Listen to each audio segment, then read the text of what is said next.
নবীর স্ত্রী, আমাদের মা, আপনি আমাদেরকে বলে দেন বিশ্ব নবীজির চরিত্র কেমন ছিল। আল্লাহর নবীর স্ত্রী সাইয়েদনা আয়েশা রাদিয়াল্লাহু তাআলা আনহা বললেন, আল্লাহর হাবিবের চরিত্র ছিল কানা খুলুকুল কোরআন। তোমরা কোরআন পড়ো, কোরআন পড়লে আল্লাহর হাবিবের জীবনীটা তোমাদেরকে জানিয়ে দিবে কে? আল্লাহর হাবিবের জীবনী জানতে চাইলে কোরআন নিয়ে আপনাদেরকে রিয়েলাইজ করতে হবে। এই জন্য রাব্বুল আলামিন বলেন, আফালা তাদাব্বারুনাল কোরআন, তোমরা কোরআন নিয়ে ভাবো, কোরআন নিয়ে চিন্তা করো। তোমাদের ভিতরে এমন কেউ কি নাই রে বান্দা, যেই বান্দাটা কোরআন নিয়ে একটু চিন্তা করবে? এখন বলুন তো, যদি সফল হতে চায়, রাসূলের জীবনটাকে জানতে চায়, কোরআনের বিকল্প অন্য কোনো গ্রন্থ আছে নাকি? আছে নাকি? রাসূল কেমনে চলেছেন, তার যৌবনকালকে তিনি কেমনে ঢেলে সাজিয়েছিলেন, জানার দরকার আছে না নাই? আওয়াজ করে বলতে হবে মুসলমান, আছে না নাই? আল্লাহর হাবিব যৌবনকালে কেমন ছিলেন দেখেন। সবার আগে, নবুয়ত পাওয়ার আগে, মুসলিম হওয়ার আগে আমাদেরকে মানুষ হতে হবে। কি হতে হবে? মানুষ হতে হবে। এই পৃথিবীতে মানুষের বড্ড অভাব, ঠিক কিনা? মানুষ না হতে পারলে একটা সমাজে বসবাস করা যায় না, একটা ফ্যামিলিতে বিলং করা যায় না। কারণ একটা ফ্যামিলির ভিতরে 5 জন মানুষ হইলে একজন যদি অমানুষ হয়ে যায়, ওই ফ্যামিলিটা জাহান্নামে পরিণত হয়ে যায়, ঠিক কিনা? এজন্য সবাইকে মানুষ হতে হবে, ঠিক কিনা বলেন? মানুষ হতে হবে কেমনে? বিশ্বনবীজির জীবনে আমাদের জন্য উত্তম চরিত্র। এজন্য আল্লাহ বললেন, আমার নবীজি কেমন ছিল দেখো।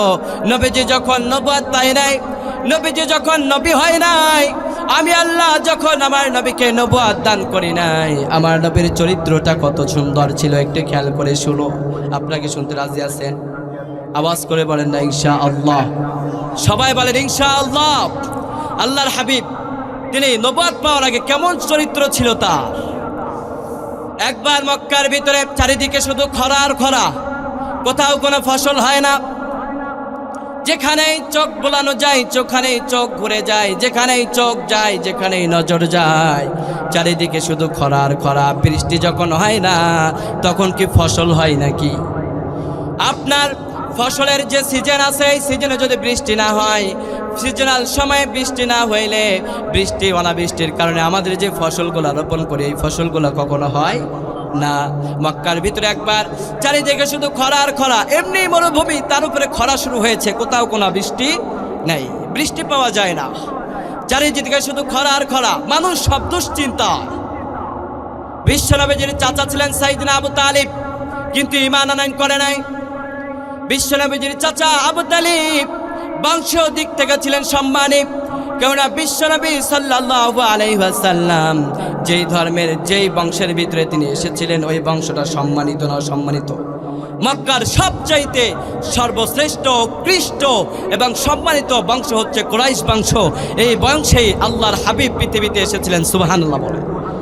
আর এই বংশের অন্যতম নেতা হচ্ছে আবু তালিব। কিন্তু মক্কায় যখন চারিদিকে শুধু খরা আর খরা, সম্মানিত ব্যক্তি এই খরার কারণে তার যে দুর্গম অবস্থা চলতেছে, তার যে চারিদিকের অবস্থাটা গুটিয়ে আসছে, তিনি কারো কাছে শেয়ার করতে পারতেছেন না। দেখবেন সমাজের যারা সম্মানিত হয়, ওদের যখন বিপদ আসে, ওরা লক্ষ্য সমাজে চক্ষু লজ্জায় মানুষের কাছে প্রকাশ করতে পারে না, ওদের ইমেজে বাধা দেয়, ঠিক কিনা? ওরা ভাবে আমি যদি মানুষের কাছে পাবলিকলি এই কথা বলি, তাহলে আমার সম্মানটা শেষ হয়ে যাবে, ঠিক কিনা? আবু তালিব তার বংশীয় দিক থেকে সম্মানিত ছিল, মর্যাদার দিক থেকে সম্মানিত ছিল। কুরাইশের ব্যক্তিরা, কুরাইশের নেতারা তাকে নেতা বলে সম্বোধন করত। কিন্তু আবু তালিবের অনেকগুলা সন্তান থাকার কারণে মক্কায় যখন চারিদিকে শুধু খরার খরা, কোথাও যখন ফসল ফলতো কিচ্ছু হচ্ছে না, এবং উটগুলা মৃতপ্রায় অবস্থা, রোগাক্রান্ত হয়ে গেছে, উটের দ্বারাও কোনো আর্ন করতে পারতেছে না। কারণ উট যদি খাইতেই না পারে, কেমন করে আর্ন করবে, ঠিক কিনা? গাছগুলা কেমন করে ফসল দিবে? বৃষ্টি নাই, বৃষ্টি না থাকলে ফসল হয় নাকি? আবু তালিবের চারিদিক থেকে যেন তার অর্থনৈতিক অবস্থাটা খুব গুটিয়ে আসছে, তার নিজের কাছে চলে আসছে। কিন্তু ফ্যামিলিগত দিক থেকে তার সন্তান সন্ততি বেশি হওয়ার কারণে এই ফ্যামিলি নিয়ে তিনি যে স্ট্রাগল করছে, এই স্ট্রাগলটা তার কাছে একটা বোঝা হয়ে গিয়েছে।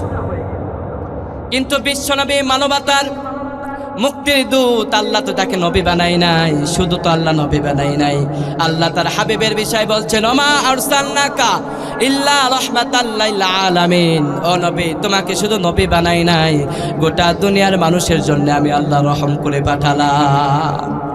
আল্লাহর হাবিব আবু তালিবের এই অবস্থা তিনি বুঝে ফেললেন।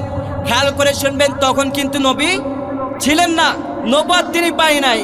যুবক বয়সে তিনি যখন উপলব্ধি করলেন এই চরম দুর্ভিক্ষময় অবস্থায় আমার চাচা আবু তালিব তার সন্তান সন্ততি নিয়ে কিভাবে এই সমাজে তিনি সংগ্রাম করছে, এটা দেখে তো আর সহ্য করা যায় না। কিন্তু বিশ্বনবীজির মতো এরকম সৃজনশীল চিন্তা অন্য কারো মাথার ভিতরে নাই। বিশ্বনবীজি দৌড়ে তার চাচার কাছে চলে গেলেন। সাইয়েদনা আব্বাস রাদিয়াল্লাহু তাআলা আনহু, তখন তিনি ইসলাম ধর্ম গ্রহণ করে নাই। সাইয়েদনা আব্বাসের কাছে গিয়ে বললেন, ও চাচা, মক্কার এই দুর্ভিক্ষময় অবস্থার ভিতরে আমি দেখেছি আমাকে আল্লাহ যতটুকু দিয়েছে, আমার সৃষ্টিকর্তা যা দিয়েছে, চাচা গো, অন্যদের তুলনায় আল্লাহ আমাকে যা দিয়েছে তা অনেক বেশি দিয়েছে। সুবহানাল্লাহ বলেন। ও চাচা, আমাদের বংশের ভিতরে আমি মুহাম্মদ বিন আব্দুল্লাহর পরে আব্দুল মুত্তালিবের সন্তান, আমার দাদার প্রিয় পুত্র আপনি আব্বাস। ও আমার প্রাণের চাচা, আল্লাহ তো আমাদের সৃষ্টিকর্তা তো আপনারও তো কম সম্পদ দেয় নাই। ও চাচা, আমি আপনার কাছে একটা প্রস্তাব নিয়ে এসেছি। সুবহানাল্লাহ বলেন। বিশ্বনবীজির চাচা সাইয়েদনা আব্বাস রাদিয়াল্লাহু তাআলা আনহু প্রশ্ন শোনার সাথে সাথে জবাবে বললেন, ও মুহাম্মদ, কি প্রস্তাব তুমি নিয়ে এসেছো আমাকে বলো। সাইয়েদনা মুহাম্মদ সাল্লাল্লাহু আলাইহি সাল্লাম সাথে সাথে জবাবে সাইয়েদনা আব্বাসকে বললেন, ও চাচা, আপনি তো নিজেই দেখছেন এই মক্কার ভিতরে বর্তমানে চরম দুর্ভিক্ষ দেখা দিয়েছে। এর ভিতরে আপনার প্রাণের ভাই, আপনার মায়ের পেটের ভাই আবু তালিব চারিদিকে খরা অবস্থায়, তার এতগুলো সন্তান সন্ততি নিয়ে কেমনে সে সারভাইভ করবে। ও চাচা, আপনি উপলব্ধি করছেন, আপনি উপলব্ধি করতে পারতেছেন, আমি জানি। ও চাচা, আমিও জানি আপনি বুঝতে পেরেছেন আমি কোন বিষয় আপনাকে জানাতে যাচ্ছি। চাচা গো, চারিদিকে দুর্ভিক্ষময় পরিস্থিতিতে আপনার প্রিয় ভাই আবু তালিব তার সন্তানদেরকে ঠিকমতো খেতে দিতে পারছে না। তার সন্তানগুলা, তার ফ্যামিলির মেম্বারগুলা এখন তার কাছে একটা বোঝা হয়ে গেছে। কেননা যখন ফ্যামিলি মেম্বার, পিতা যারা আছেন, একটু খেয়াল করে শুনেন না, যখন যেই দিন আপনার ইনকামটা একটু কম হয়, বলুন তো বাসায় একটু চিন্তিত মন নিয়ে আসেন নাকি আসেন না? আসেন না? ঈদের সময় আপনার পকেটে টাকা নাই, কিন্তু সন্তানের একটা জামা কিনে দিতে হবে। বাবার শত কষ্ট হয়ে যাক না কেন, বাবা সব কষ্টকে বুকে লুকিয়ে সন্তানের জন্য একটা নতুন জামা কাপড় কিনে বাসায় চলে যায়। অথচ এই বাবা নিজের জন্য কিছু কিনে না। এখানে খোঁজ নিয়ে দেখেন, অনেক বাবা আছে, অনেক বাবা আছে যারা নিজের ঘামকে রক্ত করে সন্তানের জন্য ইনকাম করছে। ইনকাম করতে গিয়ে নিজের রক্তকে পানি করছে, বাট ঈদ আসলে নিজের জন্য কিছু না কিনলেও সন্তানের জন্য না কিনে তারা বাসায় যায় না। এই ত্যাগ প্রতিটা বাবার ভিতরে আছে না নাই? আছে না নাই? যখন যুবক তুমি যখন তোমার পিতার কলিজায় আঘাত দাও, মনে রাখো আল্লাহর আরশ পর্যন্ত কেঁপে যায়। আওয়াজ দিয়ে বলেন না ঠিক কিনা?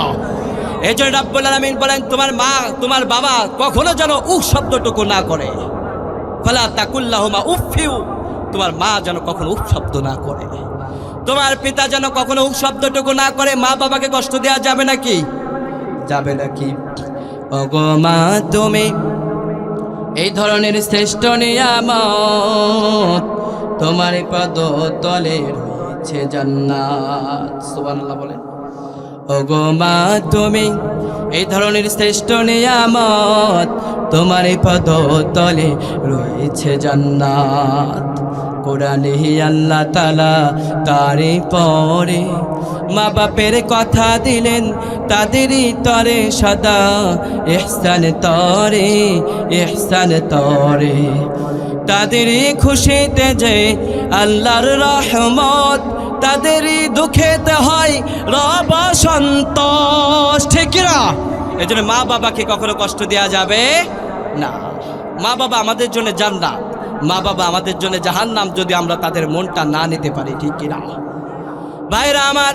যেই কথা বলতেছিলাম, দুর্ভিক্ষময় পরিস্থিতিতে মুহাম্মদ সাল্লাল্লাহু আলাইহি ওয়াসাল্লাম তার চাচার কাছে বললেন, চাচা আমি বুঝতে পেরেছি, আপনি বুঝতে পেরেছেন আমার কথাকে। ও আমার প্রাণের চাচা, এই অবস্থায় আপনার প্রিয় ভাই আবু তালিবের সংগ্রাম করা, সারভাইভ করা তো অনেক কষ্টসাধ্য হয়ে গেছে। ও চাচা, আপনি আর আমি যদি কোনো সাহায্যের মাধ্যমে আবু তালিবের কষ্টটাকে একটু লাঘব করে দিতে পারি রে চাচা, তাহলে আমাদের জন্যও কল্যাণ, আবু তালেবের জন্যও কল্যাণ হবে। সুবহানাল্লাহ কইতেন না রে? বিশ্বনবী তখন নবী ছিলেন, তিনি যুবক ছিলেন, যৌবন বয়সে মানুষের কল্যাণে তার হৃদয় কত প্রশস্ত ছিল। সুবহানাল্লাহ বলে। তিনি আবু তালেবের বিষয়ে সাইয়েদনা আব্বাসকে বললেন, চাচা আমার প্রস্তাব হচ্ছে, ও চাচা আপনি এককভাবে কিছু সম্পদ তাকে দান করলেন, এই প্রস্তাব আমি আপনার কাছে দিতে আসি নাই, আমি এই প্রস্তাব দেওয়ার জন্য আপনার কাছে আসছি। চাচা আপনি আর আমি দুইজনে মিলে আমার চাচা আবু তালিবের দুইজন সন্তানকে আমাদের দুইজনের কাঁধে তুলে নিব। ও চাচা, ভরণ পোষণের দায়িত্বটাও আপনার আমার দায়িত্বের ভিতরে থাকবে। আমার চাচা আবু তালিবের কাঁধে এই দুই সন্তানের দায়িত্ব থাকবে না, যেই দুই সন্তানের দায়িত্ব আমাদের কাঁধে তুলে নিব। চাচা এইভাবে যদি আমরা আমাদের চাচার কল্যাণে যদি লাগতে পারি, আপনার ভাইয়ের কল্যাণে যদি আসতে পারি, আমাদের সৃষ্টিকর্তা বোধহয় আমাদের উভয় জগতে এই কল্যাণিত্ব দান করে দিবে। সুবহানাল্লাহ কইতেন না? সাইয়েদনা আব্বাস রাদিয়াল্লাহু তাআলা আনহু মুহাম্মদ সাল্লাল্লাহু আলাইহি সাল্লামের সৃজনশীলতা, এই চিন্তা, প্রখর প্রস্তাব শুনে তিনি বড্ড খুশি হয়ে গেলেন। তিনি বললেন, ও আমার ভাতিজা মুহাম্মদ, তুমি যে প্রস্তাব দিয়েছো এটা তো বড় কল্যাণ প্রস্তাব। কারণ আমি নিজেও কয়েকদিন ধরে ভাবতেছিলাম আমার ভাইয়ের কল্যাণে যদি আমি একটু আসতে পারি, কিন্তু আমি চক্ষু লজ্জায় আমার ভাইয়ের কাছে যে প্রস্তাব দিব, কিভাবে তাকে সাহায্য করব, এটাও আমি বুঝতে পারি নাই। ও মুহাম্মদ, তোমার কারণে আমার চোখটা আরো খুলে গেল। ও মুহাম্মদ, তুমি যেই প্রস্তাবটা দিয়েছো এই প্রস্তাবের সাথে আমিও একমত। চলো দুইজনে যে আমার ভাই আবু তালিবের ঘরে তার দরজায় কড়া নাড়ি, তার দরজায় তাসটিপ নিয়ে যায়। আমার বোধহয় আবু তালিব আমাদের দুইজনের এই প্রস্তাবটা শুনে আবু তালিবও বড্ড খুশি হয়ে যাবে। সুবহানাল্লাহ করতে ইচ্ছে করে না? আরে না, কষ্ট হবে, কোয়েন না, আস্তে আস্তে কোন। সুবহানাল্লাহ, সুবহানাল্লাহ, ঠিকই আস্তেই কইছেন, একটু আওয়াজ দিয়ে বলেন সুবহানাল্লাহ। ভাইরা আমার, বিশ্বনবীর চাচা আবু তালিবের দরজায় গিয়ে বিশ্বনবী ঠক ঠক করে আওয়াজ করলেন। চাচা আবু তালিব দরজা খুলে বিশ্বনবীর চেহারা মুবারকের দিকে তাকে তিনি বড্ড খুশি হয়ে গেলেন। কেননা বিশ্বনবীর অন্য কোনো ব্যক্তিরা যতটা ভালোবাসতো তার চাইতে বেশি ভালোবাসতো বিশ্বনবীর চাচা আবু তালিব। সমস্ত জায়গায় আবু তালিব বিশ্বনবীর পক্ষে একাই দাঁড়িয়ে গিয়েছে। সুবহানাল্লাহ, কেমন করে দাঁড়িয়েছে দেখেন। ছোট্ট একটা স্টোরি আমি আপনাদেরকে শোনাই, কোরআনের আয়াত দিয়ে। কষ্ট হবে কি? তারপরে আমি আবার এই কথায় ফিরে যাব। দেখেন বিশ্বনবীজি কতটা সৃজনশীলতা ছিল, মানবিকতায় আমাদেরকে আমি বলেছি। দেখেন বিশ্বনবীজি মানুষ হওয়ার ব্যাপারে সবাইকে আগে মোটিভেট করতেন। কারণ আমরা দুই চোখে যা দেখি সবাই কিন্তু মানুষ নয়, দুই চোখে যা দেখি সবগুলো হচ্ছে জনসংখ্যা, মানুষ সবাই হতে পারে না, ঠিক কিনা? আমরা যদি সবাই মানুষ হয়ে যেতাম, সমাজের ভিতরে অকল্যাণ কামিতা কেউ থাকতে পারতো না। একজন যখন কষ্ট পেত আর একজন ভাই তার সাহায্যে এগিয়ে যেত, ঠিক কিনা? ঠিক কিনা? বিশ্বনবীজি কড়া নাড়লেন দরজায়, কড়া নাড়ার সাথে সাথে আবু তালিব দরজা খুললেন। বললেন, ভাতিজারে কি দাওয়াত নিয়ে এসেছো, কি ব্যাপারে এসেছো? তুমি এসেছো এতেই তো আমি বড্ড খুশি। সুবহানাল্লাহ বলেন। আমি তার ব্যাপারে আর একটা কথা পরে বলতেছি, কিন্তু এটাকে শেষ করি, কষ্ট হবে, রাগ করবেন। আলহামদুলিল্লাহ বলেন। বিশ্বনবী বললেন, চাচা আপনার কাছে একটা গুরুত্বপূর্ণ প্রস্তাব নিয়ে এসেছি। কতটা আদবওয়ালা নবী ছিলেন আমার। আজকে আমাদের যুবকরা পিতামাতার কাছে কিছু চাইলে তুমি দিবা না কেন? দিতে হবে। কথা হয় না, যুবকরা আসেনি, আরে আমার অমুক বন্ধুর একটা বাইক কিনা দিছে, তুমি দিবা না কেন? তুমি কেমন পিতা? কথা হয় না। তুমি আমাদের জন্ম দিছো কেন? আমার একটা স্মার্টফোন লাগবে, টাকা দাও। আছে না? নাই না। যুবক ভাইরা, বিশ্বনবীজি তখন নবুয়ত পায় নাই। সামান্য চাচার সামনে যে কতটা আদবের সাথে তিনি প্রস্তাব দিচ্ছেন, অথচ বিশ্বনবী নিজের উপকারে যাচ্ছেন না, বরঞ্চ চাচার উপকারে লাগার জন্য বিশ্বনবীজি তার কাছে গিয়েছেন। কতটা আদবওয়ালা নবী ছিলেন। যুবকরা, তোমাদের আদবের শিক্ষা বিশ্বনবীজি উত্তম আদর্শ, ঠিক কিনা? আমাদের জন্য আদবের জন্য অন্য কোথাও যাওয়া লাগবে না। বিশ্বনবীজি স্বয়ং আমাদের জন্য উত্তম আদর্শ, ঠিক কিনা? বিশ্বনবীজি যে বলতেছে, চাচা একটা প্রস্তাব আপনার কাছে নিয়ে আসছি, চাচা আপনি যদি অনুমতি দেন তাহলে প্রস্তাবটা আপনার কাছে উপস্থাপন করব। চাচা গো, দীর্ঘদিন যাবৎ মক্কার ভিতরে যেই খরা পড়ে আছে, চারিদিকে বৃষ্টি হয় না, কোথাও কোনো বৃষ্টি নাই। ও চাচা, আপনি বলেন আর না বলেন, চাচা আপনি মনে কষ্ট নেবেন না, আমরা আপনার ভাতিজা। চাচা আমার কল্যাণে অকল্যাণে সব সময় তুমি আমার পাশে থেকে চলে চাচা। কেউ যখন আমাকে কষ্ট দেওয়ার জন্য এসেছে চাচা, সেখানে আপনি আমাকে প্রোটেক্ট করেছেন। চাচা আমি যদি আপনার কল্যাণ অর্থে ছোট্ট একটা কাজ করতে পারি, চাচা আমি নিজেকে গর্বিত মনে করব। ও আমার প্রাণের চাচারে, আমি বুঝতে পেরেছি মক্কার ভিতরে এই চরম দুর্ভিক্ষময় পরিস্থিতিতে আল্লাহ তাআলা সৃষ্টিকর্তা আপনাকে যে সন্তান সন্ততি দিয়েছে, এই সন্তান সন্ততি নিয়ে ফ্যামিলিটাকে পরিচালনার ক্ষেত্রে, গাইড দেওয়ার ক্ষেত্রে আমি বুঝতে পেরেছি চাচা আপনার একটু কষ্ট হয়ে যাচ্ছে। কেননা চাচা এই সময় কারো সম্পদ ঠিকঠাক হয় না। ও চাচা খরার কারণে কেউ ঠিকঠাকভাবে খেতে পারছে না। চাচা গো, কিছু যদি মনে না করো, ও চাচা তোমার 2 জন সন্তানের দায়িত্ব আমরা আমাদের নিজের কাঁধে তুলে নিতে চাই। চাচা আপনি এটা ভাববেন না আপনাকে ছোট করার জন্য প্রস্তাবটা দিচ্ছি চাচা। যতক্ষণ পর্যন্ত আপনি সচ্ছল অবস্থায় আবার না ফিরে আসছেন, দুর্ভিক্ষময় পরিস্থিতি যতদিন পর্যন্ত না কাটছে রে চাচা, ততদিন ওই 2 সন্তানের দায়িত্ব, একজনের দায়িত্ব আপনার ভাই আব্বাসের কাঁধে থাকবে, আর একজনের দায়িত্ব আমি মুহাম্মদ আমার কাঁধে উঠিয়ে নেব। চাচা আবু তালিব বড্ড খুশি হয়ে গেলেন। ও আমার ভাতিজারে, এর চাইতে উত্তম প্রস্তাব কি হতে পারে? ও ভাতিজা, তোমার তো আমি বিশ্বাস করি, মক্কার সকল মানুষরা তাদের গোপন সম্পদগুলো তোমার কাছে আমানত রাখে। ও ভাতিজারে, তুমি আমাকে যেই প্রস্তাব দিছো, কেমনে আমি তোমার প্রস্তাবটা ফেরত দিই?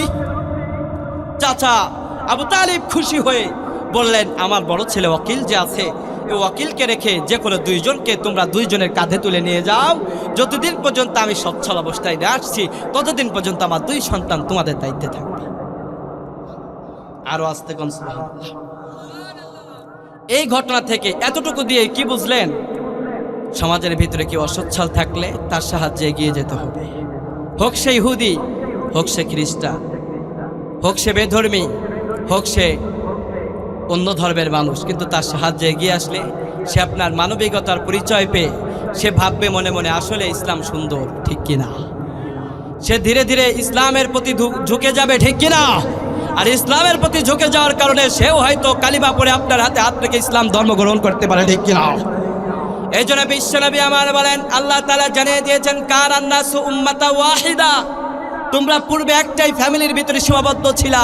আজকে যেই বংশ গৌরব মর্যাদা নিয়ে সবাই যে আলাদা আলাদা, পূর্বে এমন ছিল না, সবাই এক ফ্যামিলির মানুষ ছিল। তার মানে আপনিও ছিলেন আমার ভাই, আমার পিতা, আমার ফ্যামিলির মানুষ, আমি আপনার ফ্যামিলির মানুষ, ঠিক কিনা? সেই আয়াত অনুযায়ী আমাদের আশেপাশে যারা আছে তারা আমার ভাই। এখানে কথা বলে কে? ওনারে ধরে নিয়ে আসেন, এখানে এসে ওয়াজ করবে। একটা কথা কন, এদিকে আহেন, আপনার ওয়াজ জনগণ শুনতো। কষ্ট পাইতেছেন? একটু মজা করলাম আর কি, কষ্ট পাইতেছেন নাকি? পাশে একটু কথা হইলে কি আলোচনা ডিস্টার্ব হয়? আল্লাহ আমাদের কবুল করুক, বলেন আমিন। ভাইরা আমার, আল্লাহ বলেন কানান নাসু উম্মাতান ওয়াহিদা, অতীতবাচক শব্দ দিয়ে আল্লাহ বলছেন পূর্বে তোমরা সবাই এক ছিলা, তোমাদের ভিতরে কোনো ভিন্নতা ছিল না। আজকে যে গাজী বংশ, শেখ বংশ, অমুক বংশ, তমুক বংশ সম্পদশীল হওয়ার কারণে বড় ভাই ছোট ভাইরে দাম দেয় না, আর ছোট ভাই বড় ভাইরে দাম দেয় না, এমন দৃষ্টান্ত আমাদের এই এলাকায় নাই। নাই? বড় ভাই কত কষ্ট করেছে, নিজে না পড়ে ছোট ভাইয়ের জন্য দিন রাত পরিশ্রম করে বিদেশে পাঠিয়েছে, অথচ ওই ভাইটা যখন বিদেশে যায় বড় ভাইয়ের কোনো খবর রাখে না, ঠিক কিনা? এমন মানুষ নাই? আল্লাহ বলেন কানান নাসু উম্মাতান ওয়াহিদা, তোমরা সবাই এক ফ্যামিলির মানুষ, একে অপরের কল্যাণে সহযোগিতায় তোমাদেরকে কাজ করতে হবে। কাজ করতে রাজি আছেন? কেউ যখন কষ্টে থাকে তার সাহায্য যদি এগিয়ে না যান, কিয়ামতের ময়দানে এই সম্পর্কেও আল্লাহ আমাদেরকে জিজ্ঞাসা করবে। কষ্ট পাইতেছেন? শেষ করে দিই। আল্লাহ রাব্বুল আলামিন বলছেন, দেখো এই যারা উঠতেছেন আপনারা এগুলো কিন্তু বুঝবেন না। আপনাদের আশেপাশে যে ফ্যামিলি আছে, এই ফ্যামিলির জন্য, প্রতিবেশীর জন্য কাল কিয়ামতে আপনার জন্য জাহান্নাম হয়ে যেতে পারে, ঠিক কিনা? আল্লাহ বলছেন শুধু নামাজ পড়ে জান্নাত পাবেন না, প্রতিবেশী কেউ যদি না খেয়ে থাকে জবাবদিহিতা করতে হবে তোমার। 10টা বাড়ি ছিল না, ফ্ল্যাট ছিল না ঢাকায়, অথচ তোমার পাশে কেউ না খেয়ে আছে, তুমি খবর নাও নাই, ঠিক কিনা? আল্লাহ বলছেন ফাওয়াইলুল লিল মুসাল্লিন, কিছু মানুষ আছে, কিছু নামাজি আছে, 4-5 ওয়াক্ত নামাজ আদায় করে, তাহাজ্জুদ পড়ে, অথচ তার আশেপাশের যে মানুষগুলা না খেয়ে আছে এদের খবর নেয় না। ফাওয়াইলুল লিল মুসাল্লিন আল্লাযীনা হুম আন সালাতিহিম সাহুন, এই সালাত দিয়ে কাল কিয়ামতের ময়দানে ওরা জান্নাতে যেতে পারবে না। প্রতিবেশী সম্পর্কে তাদেরকে জিজ্ঞাসা করা হবে। ভাইরা আমার, কষ্ট পাইতেছেন? কষ্ট পাচ্ছেন? প্রতিবেশীকে তাদের কাজের জন্যে, তাদের শুভাকাঙ্ক্ষী হয়ে সাথে এগিয়ে যেতে হবে, ঠিক কিনা? অথচ আমরা কি করি দেখেন, আমাদের বাংলাদেশে কি, আমাদের পাশে কেউ যখন মাইর খায় আমরা তখন বলি, তুই একা মারবি কা, আরো 10 জনের নিয়ে আয়, যত টাকা লাগে আমি দিব। তার সাথে পারিবারিক শত্রুতা, ফ্যামিলিগত শত্রুতা, বছরের পর বছর তার সাথে কথা নাই, কিন্তু রাস্তাঘাটে ওই মানুষটা যখন মার খাই, আপনি আরেকজনরে হায়ার করেন, তুই আরো 10 জনরে নিয়ে আইসে ওরে পিডা, যা লাগে আমি দিব, থানা পুলিশ যা লাগে সেটাও আমি দেখুন, কিন্তু তুই ওরে পিডাইবি আর পিডাইবি। আল্লাহ ওদেরকে হেদায়েত করুক, বলেন আমিন। বিশ্বনবীজির এই ঘটনা শুনে কি বুঝলেন আপনারা? অপরের সাহায্যে এগিয়ে যেতে হবে। সবার উপরে মানুষত্ব তাহার উপরে নাই। মানুষে মানুষে ভেদাভেদ আমরাই তৈরি করেছে, ঠিক কিনা? খ্রিস্টান আর ইহুদির ভিতরে কোনো পার্থক্য নাই। পূর্বে আমরা সবাই এক ছিলাম, আল মুসলিম ও আকুল মুসলিম, সবার আগের পরিচয় আমরা মুসলিম, কিন্তু এরপরের পরিচয় সবাই আমরা মানুষ, ঠিক কিনা? আমাদের ভিতরে কোনো ভেদাভেদ করা যাবে না, ঠিক কিনা? আমরা যখন ভেদাভেদ আর আমরা আমাদের ভিতরে যখন বিভেদের যখন পাহাড় তৈরি করব, তখন পার্শ্ববর্তী রাষ্ট্রের কিছু নাস্তিক আর কিছু রাষ্ট্রবিরোধী শত্রুরা আমাদের এই জায়গার শত্রুতা পোষণ করবে, ঠিক কিনা বলেন? এজন্য আমাদের ভিতরে বিভেদ করা যাবে না। যেই কথা বলতেছিলাম, বিশ্বনবীজি যখন প্রস্তাব দিলেন, আবু তালিব বড্ড খুশি হয়ে গেলেন। কি হয়ে গেল? খুশি হয়ে গেল। আবু তালিব বললেন, আমার বড় ছেলে ওয়াকিলকে রেখে বাকি 2 জনরে নিয়ে যাও, যে কোনো 2 জনরে। মুহাম্মদ সাল্লাল্লাহু আলাইহি ওয়াসাল্লাম ওই দিন সাইয়েদিনা আলী রাদিয়াল্লাহু তাআলা আনহুকে নিজের দায়িত্ববোধে নিজের ভিতরে নিজের কাঁধে তুলে নিয়ে তার দায়িত্বটা নিয়ে তিনি বাহির হয়ে গেলেন। আর সাইয়েদিনা আব্বাস রাদিয়াল্লাহু তাআলা আনহু ওই দিন জাফর বিন আবু তালেব রাদিয়াল্লাহু তাআলা আনহুর ভরণ পোষণের দায়িত্বটা নিজের কাঁধে তুলে নিয়ে আবু তালিবের বাসার থেকে তিনিও বিদায় হয়ে গেলেন। সুবহানাল্লাহ কইতেন না রে? ওই দিন বিশ্বনবীজির একটা সিদ্ধান্তের কারণে বালকদের ভিতরে যতগুলো সাহাবী বালক বয়সে, অর্থাৎ যৌবন বয়সে, ছোট্ট বয়সে যত সাহাবী ইসলাম ধর্ম গ্রহণ করেছেন, সবার আগে ইসলাম ধর্ম গ্রহণ করেছে বালক অবস্থায় সাইয়েদিনা আলী রাদিয়াল্লাহু তাআলা আনহু। শুধুই যে তিনি ইসলাম ধর্ম গ্রহণ করেছে তা নয়, আল্লাহ রাব্বুল আলামিন সাইয়েদিনা আলী রাদিয়াল্লাহু তাআলা আনহুকে নিজের হাবিবের মেয়ের জামাই করে তৈরি করেছেন। সুবহানাল্লাহ বলেন। বিশ্বনবীজির মেয়ের জামাইয়ের নাম কি? আলী রাদিয়াল্লাহু তাআলা আনহু। সুবহানাল্লাহ বলেন। আর সাইয়েদিনা আলী রাদিয়াল্লাহু তাআলা আনহুর ঔরসে যেই সন্তানের জন্ম হয়েছিল, যুগ থেকে যুগান্তর কিয়ামত পর্যন্ত ওই সন্তানের জীবনে আমরা শুনবো, চোখের পানি ছেড়ে দিয়ে কান্না করব, কিন্তু আমরা এই ক্ষুধা কখনো মেটাতে পারবো না। সাইয়েদিনা আলী রাদিয়াল্লাহু তাআলা আনহুর যে সন্তান ছিলেন নাম কি? কথা কন। হাসান আর হুসাইন। সুবহানাল্লাহ বলেন। আরো আসতে বলেন সুবহানাল্লাহ। বিশ্বনবীজির বায়োডাটা গ্রন্থের ভিতরে আসছে, বিশ্বনবীজির চেহারার সাথে আর রহিকুল মাকতুম, বিশ্বনবীজির অনন্য একটা বায়োডাটা গ্রন্থ। সুবহানাল্লাহ বলেন। যারা বিশ্বনবীজির জীবন সম্পর্কে জানতে চান, আর রহিকুল মাকতুম কিনে বাসায় বেশি বেশি পড়বেন। বিশ্বনবীজির চেহারার সাথে 5 জন ব্যক্তির খুব মিল ছিল। কয়জন? আওয়াজ করে বলতে হবে, কয়জন? 5 জন। আর এই 5 জন ব্যক্তির ব্যাপারে ওখানে বিস্তারিতভাবে বর্ণনা করা হয়েছে। বাইরের রাষ্ট্র থেকে কোনো ব্যক্তি যখন অচেনা ব্যক্তিরা বিশ্বনবীজির সাথে দেখা করতে আসতেন।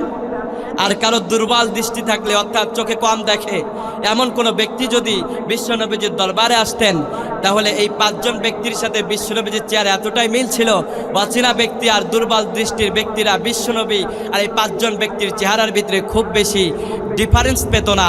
তাদেরকে দেখলেই বিশ্বনবীজির চেহারার সাথে মিলে যেত। সুবহানাল্লাহ বলে। আর বিশ্বনবীজির চেহারার সাথে সবচাইতে বেশি মিল ছিল সাইয়েদনা হাসান রাদিয়াল্লাহু তাআলা আনহু। নাম কি? সাইয়েদনা হাসান রাদিয়াল্লাহু তাআলা আনহু বিশ্বনবীজির প্রিয় সাহাবী সাইয়েদনা আলী রাদিয়াল্লাহু তাআলা আনহুকে ওই দিন যে বিশ্বনবী তার চাচা আলীর কাছ থেকে তার চাচা আবু তালিবের কাছ থেকে যে নিজের কাঁধে তুলে নিয়েছিলেন, বিশ্বনবীজির চরম চমৎকার রকমের আদর্শ দেখার কারণে যৌবন বয়সে বিশ্বনবীজির হাতে হাত রেখে আলী রাদিয়াল্লাহু তাআলা আনহু ইসলামের ভিতরে প্রবেশ করেছিলেন। ভাইরা আমার, এজন্যে কাউকে ইসলামের ব্যাপারে মোটিভেট করার জন্যে আমাদের আদর্শগত ব্যাপারটা আগে ঠিক করা দরকার, ঠিক কিনা? আপনি যদি ইসলামটা বুঝেন, নামাজ আদায় করেন, নামাজ থেকে বাইর হইছেন, আবার বাইর হওয়ার পরে একজন বেদরমির সামনে বলেন, আরে মসজিদের ভিতরে হুজুররা যে বলে ইসলাম কায়েম করতে হবে, আল্লাহর কোরআন দিয়ে জীবন পরিচালনা করতে হবে, শুধু জীবন নয়, পরিবার পরিচালনা করতে হবে, বিভাগ থানা পরিচালনা করতে হবে, রাষ্ট্র পরিচালনা করতে হবে, এই কথা যে হুজুররা বলে, আসলে কি কোরআন দিয়ে রাষ্ট্র পরিচালনা করা যায় নাকি? এটা তো হুজুরের মন গড়া কথা। কোরআনও পবিত্র, মসজিদও পবিত্র, তাই পবিত্র জিনিস কোরআন, মসজিদে পবিত্র, মসজিদের ভিতরে কোরআনটা থাক, কোরআনটাকে বাইরে নিয়ে টানা হিচড়া করার কোনো প্রয়োজন নাই। এমন মানুষ আছে না নাই? আল্লাহ দিনাই মাক্কাতাহুম ফিল আরদি আকামুস সালাহ। অথচ আল্লাহ নিজেই বলছেন, তোমরা যখন ইসলামী ভূখণ্ড পাও, ইসলামী ভূখণ্ডের ভিতরে 4টা জিনিস দিয়ে তোমাদের সংবিধানকে সাজিয়ে দাও। সুবহানাল্লাহ বলেন। সংবিধানে অন্য কিছু লাগবে না, নামাজকে চালু করে দেন, ঠিক কিনা? নামাজ চালু হয়ে গেলে সমাজের ভিতরে কোনো অশ্লীলতা থাকবে না। বিশ্বনবীজি নামাজ কায়েম করেছিলেন। মক্কা ভূমিটা বিশ্বনবীজি হাতে পাওয়ার সাথে সাথে সমাজের ভিতরে নামাজ কায়েম করে ফেলেছিলেন। নামাজ না পড়ার কারণে তাদেরকে শাস্তি দেওয়া হতো।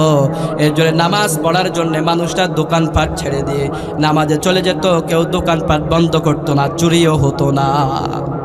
ইসলামী রাষ্ট্রের সৌন্দর্য এটা। আজকে আমরা কত বছর স্বাধীনতা অর্জন করছি? কথা বলতো তো দেখি। 54 বছর। এই 54 বছর বয়স, এই 54 বছর স্বাধীনতার বয়স, স্বাধীনতার এই 54 বছরে আমাদের বাংলাদেশ বর্তমানে আফগানিস্তানের চাইতে উন্নতের শিল্পের কর্মের দিক থেকে, উন্নতের দিক থেকে বেড়েছে না কমেছে?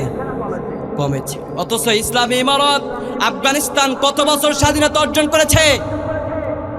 কথা কয় না? 3 বছর। 3 বছরে তারা কতটা অগ্রগামী হয়ে গেছে। তাদের রাষ্ট্রের ভিতরে ইসলামী হুকুমত প্রতিষ্ঠা করেছে, ঠিক কিনা? আর ইসলামী হুকুমত প্রতিষ্ঠা করার কারণে ওই রাষ্ট্রের ভিতরে কোনো চুরি থাকে না, ডাকাতি থাকে না। আওয়াজ দিয়ে বলেন না, ঠিক কিনা?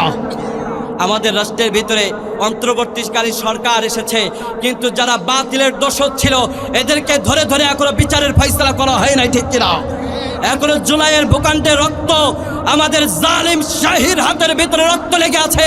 এই জালিমদের বিচার যতদিন পর্যন্ত না হবে, এই জমিনে ততদিন পর্যন্ত কোনো শান্তি প্রতিষ্ঠা হতে পারে না। কত শত শত হাজার হাজার মায়ের বুক খালি হয়েছে, এখনো পর্যন্ত তাদের বিচার করা হয় নাই। আমরা মনে করি এই সরকারের এখন পর্যন্ত বর্তমানে একটা ব্যর্থতা, ঠিক কিনা বলেন? এদের বিচার করতে হবে। সিরিয়ায় যখন ইসলামী বিপ্লব হলো, ইসলামী বিপ্লবের কারণে যেই তাগুতি শক্তি ওখানে মসনাদে ছিল, তাদের সব কয়েডারে ধরে ধরে জুলুম আর অত্যাচারের প্রমাণ পাওয়ার পরে ওদেরকে ফাঁসির কাস্টে ঝুলিয়ে একদিনে তাদেরকে হত্যা করা হয়েছে, ঠিক কিনা? আমাদের এই হত্যা কর্মের সাথে যাদেরকে সম্পর্ক ছিল এদেরও বিচার করা দরকার ছিল, ঠিক কিনা বলেন? আমরা সেটা পারি নাই। তার মানে আমরা বুঝতে পেরেছি এই স্বাধীনতাও আমাদের মূল স্বাধীনতা অর্জন করতে পারি না, ঠিক কিনা? আমাদের প্রত্যেকটা দলের উচিত এটা বোঝা, এটা বুঝে কাজ করা। কারণ আল্লাহর কোরআন বলছে সহনীয়তা দেখাবা ঠিক, কিন্তু কেউ অন্যায় করলে অন্যায়টাকে প্রশ্রয় দেওয়া যাবে না, ঠিক কিনা বলেন? অন্যায়টাকে প্রশ্রয় করা দেওয়া যাবে না। যার হাতের ভিতরে একজন মায়ের সন্তানের রক্ত লেগে আছে, তাকে আবার কিসের ক্ষমা? এরে কোনো ক্ষমা দেওয়া যাবে না। এরে যদি ক্ষমা দেওয়া হয় তাহলে ওই মায়ের সাথে তার বেইজ্জতি করা হবে, ঠিক কিনা বলেন? তার প্রতি অবিচার হবে। ইসলামেই পারে পূর্ণাঙ্গ বিচার কায়েম করতে। আর ইসলামী বিচার ব্যবস্থা কায়েমের জন্য 4টা হুকুমাত কায়েম করতে হবে। আওয়াজ দিয়ে বলতে হবে কয়টা? 4টা। 1 নম্বরে আল্লাহ বলেন, আল্লাযীনা ইম্মাক্কান্নাহুম ফিল আরদি আকামুস সালাহ। প্রথমত তোমরা ইসলামী হুকুমাত ইমারত পাওয়ার সাথে সাথে ওই সমাজের ভিতরে তোমরা নামাজ কায়েম করে ফেলো। ভাইরা আমার, বলুন তো, নামাজ যদি কায়েম হয়ে যায় সমাজের ভিতরে অশ্লীলতা থাকবে নাকি? চুরি থাকবে নাকি? একজনকে ধরে আপনাদের দ্বিতীয় বক্তা, আলহামদুলিল্লাহ, উনি অধ্যক্ষ ছিলেন সম্ভবত, ওনার ব্যাপারে শুনেছি আমি। তো উনি যে চমৎকার করে আলোচনা করছিলেন, ওনার বিষয়বস্তুতে লাস্টে উনি উঠিয়ে ধরেছিলেন যে ইসলামী ইমারত কায়েম করার পরে আমাদেরকে 4টি হুকুমাত প্রতিষ্ঠা করা লাগবে। আওয়াজ দিয়ে বলেন কয়টা? 4টা। 1 নম্বরে নামাজ। নামাজের বিকল্প কোনো হুকুম হতে পারে না।